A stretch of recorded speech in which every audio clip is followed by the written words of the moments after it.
PS4 news కి స్వాగతం. ముందుగా ముఖ్యాంశాలు.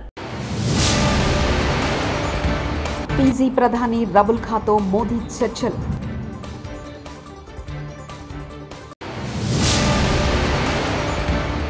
రేవంత్ రెడ్డిని దమ్ముంటే సెక్యూరిటీ లేకుండా ఉస్మాన్ యూనివర్సిటీకి రా హరీష్ రావు.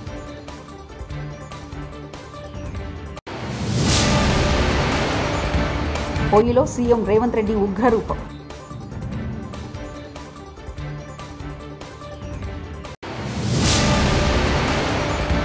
హైదరాబాద్ వాసులకు ఖైరతాబాద్ వినాయకుడు ఎంత ఫేమస్సో ముంబై వాసులకు లాల్ బాగ్చా రాస గణపతి అంత ఫేమస్.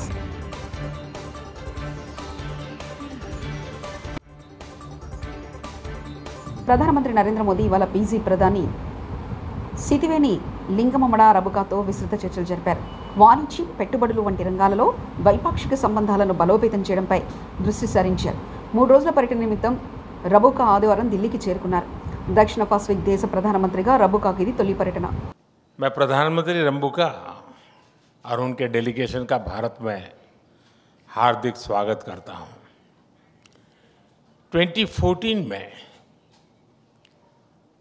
33 ईयर के बाद किसी भारतीय प्रधानमंत्री ने फिजी की धरती पर कदम रखा था। मुझे बहुत खुशी और गर्व है ये सौभाग्य मुझे मिला था। उस समय हमने forum for India Pacific island cooperation यानी फिपिक की शुरुआत की थी। उस पहल ने न केवल भारत फिजी रिश्तों को बल्कि पूरे पैसिफिक क्षेत्र के साथ हमारे जुड़ाव को नई ताकत दी है। और आज प्रधानमंत्री रबुका जी की इस यात्रा से हम आपसी संबंधों में एक नया अध्याय जोड़ रहे हैं।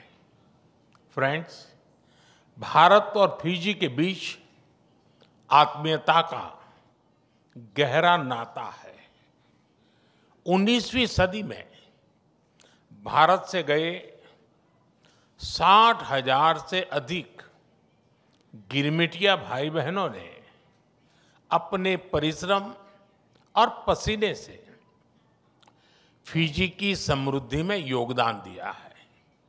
उन्होंने फिजी की सामाजिक और सांस्कृतिक विविधता में नए रंग भरे हैं। फिजी की एकता और अखंडता को निरंतर मजबूती प्रदान की है और इस सब के बीच वे अपनी जड़ों से भी जुड़े रहे हैं, अपनी संस्कृति को संजोए रखा है। फिजी की रामायण मंडली की परंपरा इसी का जीवंत प्रमाण है। प्रधानमंत्री रबुका द्वारा गिरमिट डे की घोषणा का मैं अभिनंदन करता हूं। ये हमारे साझा इतिहास का सम्मान है, हमारी पिछली पीढ़ियों की स्मृतियों को श्रद्धांजलि है। फ्रेंड्स, आज हमारी व्यापक वार्ता में हमने कई अहम फैसले लिए। हम मानते हैं कि एक स्वस्थ राष्ट्र ही समृद्ध राष्ट्र हो सकता है। इसलिए हमने तय किया कि सुवा में 100 बेड सुपर स्पेशलिटी अस्पताल बनाया जाएगा। डायलिसिस यूनिट्स और सी एम्बुलेंस भेजी जाएगी और जन औषधि केंद्र खोले जाएंगे, जिससे सस्ती और उत्तम क्वालिटी की दवा हर घर तक पहुंचेगी। రేవంత్ రెడ్డి నీకు దమ్ముంటే సెక్యూరిటీ లేకుండా ఉస్మాన్ యూనివర్సిటీకి రా. రేవంత్ రెడ్డి ఇనుప కంచెలు వేసుకుని భయపడకుండా ఉస్మాన్ యూనివర్సిటీ పర్యటనకు పోయిండు. రేవంత్ రెడ్డి వస్తున్నాడని ఉస్మాన్ యూనివర్సిటీ విద్యార్థులను అరెస్ట్ చేశారు. తెలంగాణ ఉద్యమ సమయంలో ఉస్మాన్ యూనివర్సిటీ విద్యార్థులు రేవంత్ రెడ్డిని ఉరికిస్తే సందులలో వాడి ఉరికిండు. జేబులో కత్తెర పెట్టుకొని బీఆర్ఎస్ కట్టిన వాడికి రిబ్బన్లు కట్ చేశారు తప్ప నువ్వు చేసిందేంది హరీష్ రావు. ఇక దానికి పోతాడట. నీ గొప్పతనం ఏంది నాయన? గజంకో పోలీసులను పెట్టి ఇనుప కంచెలు పెట్టి పిల్లల్ని అరెస్ట్ చేసి నువ్వేదో యూనివర్సిటీకి పోయి ఉద్ధరిస్తా అని మాట్లాడుతున్నావు. అది కూడా దేనికోసం పోతున్నావు? వెనకట మా సబితక్క పోయి కొబ్బరికాయ కొడితే ఆ బిల్డింగ్ తయారైతే దాన్ని రిబ్బన్ కత్తిరీనికి పోతున్నావు. నువ్వు కొత్తగా ఇచ్చింది లేదు, కొత్తగా కట్టింది లేదు, కొత్తగా మంజూరు చేసింది లేదు. ఆనాడు సబితక్క పైసలు శాంక్షన్ చేసి పోయి కొబ్బరికాయ కొడితే బిల్డింగ్ తయారైతే దాన్ని రిబ్బన్ కత్తిరీనికి పోయిండు రేవంత్ రెడ్డి. ఇక నేనేందో ఉస్మానియాకు ఏమో చేసింది అంట. నువ్వు చేసింది ఏమున్నది? బీఆర్ఎస్ కట్టిన దానికి రిబ్బన్ కత్తిరించుడు కట్టెల జేబులో పెట్టుకొని తిరుగుతున్నావు. నువ్వు అంతకు మించి ఏమన్నా ఉన్నది? ఆడపిల్లలకి స్కూటీలు ఇస్తాను మోసం చేస్తేవి, నిరుద్యోగ భృతిని మోసం చేస్తేవి, తులం బంగారం అని మోసం చేస్తేవి, 2 లక్షల ఉద్యోగాలని మోసం చేస్తేవి. ఏది ఏవైతివి ఇంకేందో ఎగబెట్టినాను ఉస్మానియా యూనివర్సిటీకి పోలీసు వాళ్ళని పెట్టుకొని రాబట్టివి.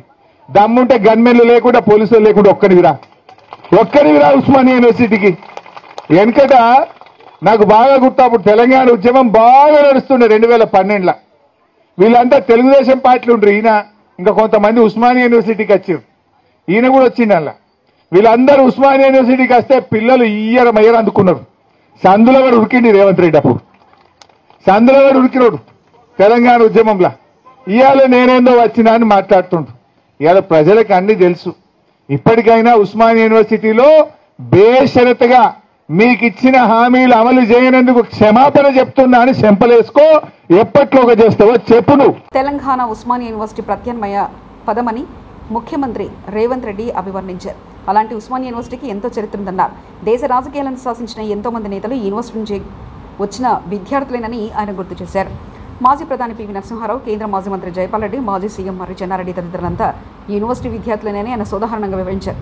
కొందరు వ్యక్తులు ఉస్మానియా యూనివర్సిటీని కళాగర్భంలో కలపాలని చూశారని మండిపడ్డారు. కానీ ఓయూకు పూర్వవైభవం తీసుకురావడానికి తాము నిర్ణయం తీసుకున్నామని, ఆ క్రమంలో 108 ఏళ్ల చరిత్ర కలిగిన యూనివర్సిటీకి దళితుల్ని వీసీ చేసి చూపించామన్నారు. విద్యాశాఖ కోసము 40,000 కోట్లు ఖర్చు పెట్టిన 40,000 కోట్లు ఈ సంవత్సరం young India integrated residential schools 100 నియోజకవర్గాలలో 100 young India integrated residential schools, ఒక్కొక్క స్కూల్ కి 25 ఎకరాల స్థలం, 200 కోట్లు, 20,000 కోట్ల రూపాయలు ఈరోజు యంగ్ ఇండియా ఇంటిగ్రేటెడ్ స్కూల్స్ కి నేను సంతకం పెట్టించిన. యంగ్ ఇండియా స్కిల్స్ యూనివర్సిటీకి 500 కోట్లు పెడుతున్నాం. యంగ్ ఇండియా స్పోర్ట్స్ యూనివర్సిటీకి ఈరోజు 100 కోట్లు పెడుతున్నాం. యంగ్ ఇండియా పులీస్ స్కూల్స్ కి ఈరోజు మనం 100-200 కోట్లు ఖర్చు పెడుతున్నాం. నేను అడుగుతున్న మిత్రులారా, ఈ ఉస్మానియా యూనివర్సిటీకి ఏమి ఇచ్చినా తక్కువే, ఎంత ఇచ్చినా తక్కువే. ఇది చరిత్ర కాలగర్భంలో కలవద్దు. ఇది చరిత్రకు ఎప్పుడు నిటారుగా నిలబడ్డ సజీవ సాక్షిగా ఉండాలి ఉస్మానియా యూనివర్సిటీ. ఏం కావాలనో అడగండి, అడగకపోతే మీ పేదరికమే, అడగకపోతే మీదే పేదరికం. అది నా తప్పు కాదు, అది మీ తప్పు, మీ పేదరికం తప్పు. మీ ఆలోచనల్ని సవరించుకొని అంచనాలను వేసుకొని ఏమేం కావాలనో చెప్పండి, అన్నిటిని ఇచ్చే బాధ్యత నాది. దీన్ని ఒక అద్భుతమైన యూనివర్సిటీగా, ఈ యూనివర్సిటీ లేకపోతే తెలంగాణకు చరిత్రనే లేదు. ఒక వైస్ ఛాన్సలర్కు మర్యాద ఇవ్వాలని తెలవదా రేవంత్ రెడ్డి? కుమార్ను వైస్ ఛాన్సలర్ చేసినా అని చెప్తున్నావు. అతను నీ వ్యాపార కేంద్రంలో, నీ వ్యాపార క్షేత్రంలో పాలరుగా పనిచేస్తున్నాడా? హానరబుల్ వైస్ ఛాన్సలర్ అనడానికి అహంకారం అడ్డొస్తుందా? వాకిటి శ్రీహరిని ఏకవచనంతో సంబోధిస్తూ రాచరిక పోకట్లు చూపిస్తున్నావు. సహచర మంత్రివర్యు అనడానికి కూడా నోరు రావడం లేదా? BRS MLC Dasoju Shravan. Feudalism ఏంది, రేవంత్ రెడ్డి గారి భూస్వామ్య మనస్తత్వం ఏంది, ఆధిపత్య మనస్తత్వం ఏంది అనేటువంటిది the way he was addressing the vice chancellor. నేను కుమార్ను వైస్ ఛాన్సలర్ చేసిన అంటాడు. కుమార్ ఏమైనా మీ ఊర్లో పాలేరా? Is a scholar, is a great scholar, internationally acclaimed scholar. నేను కుమార్ను నోరు తెరిచి ఒక్కసారన్నా గౌరవనీయ వైస్ ఛాన్సలర్ గారు అనలేదండి.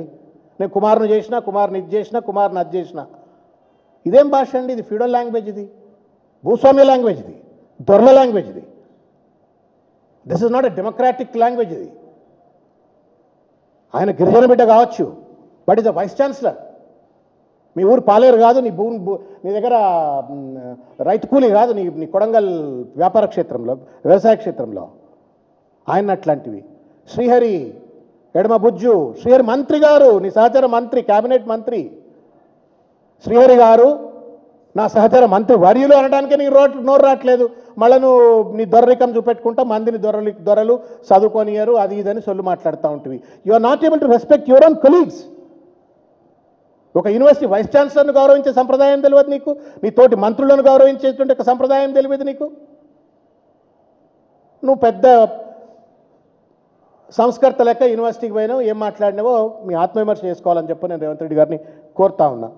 వినాయక చవితి సందర్భంగా కూటమి ప్రభుత్వంలో మరో కీలక నిర్ణయం తీసుకుంది. ఈ పండుగను పురస్కరించుకొని ఆంధ్రప్రదేశ్ రాష్ట్ర వ్యాప్తంగా గణేష్ ఉత్సవ మండపాలకు ఉచిత విద్యుత్ ఇవ్వాలని ప్రభుత్వం నిర్ణయం తీసుకుంది. వినాయక చవితి ఉత్సవ విగ్రహాలు ఏర్పాటు చేసే ప్రాంతంలో పందిళ్లకు ఉచితంగా విద్యుత్ సౌకర్యం కల్పించాలని పలువురు నిర్వాహకులు మంత్రి నారా లోకేష్కు విజ్ఞప్తి చేశారు. హైదరాబాద్ వాసులకు ఖైరతాబాద్ వినాయకుడు ఎంత ఫేమసో ముంబై వాసులకు లాల్ బాగ్చారాస్ గణపతి అంత ఫేమస్.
ఫీజీ ప్రధాని రబుల్ ఖాతో మోదీ చర్చలు.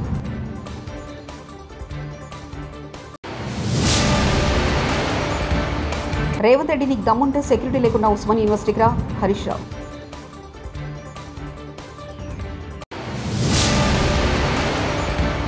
పోయిలో సీఎం రేవంత్ రెడ్డి ఉగ్రరూపం.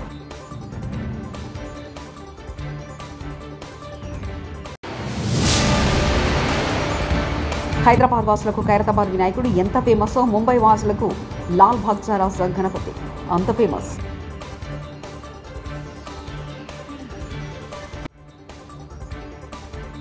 TS4 న్యూస్ ఇంతటితో సమాప్తం. చూస్తున్నారండి TS4 తెలుగు.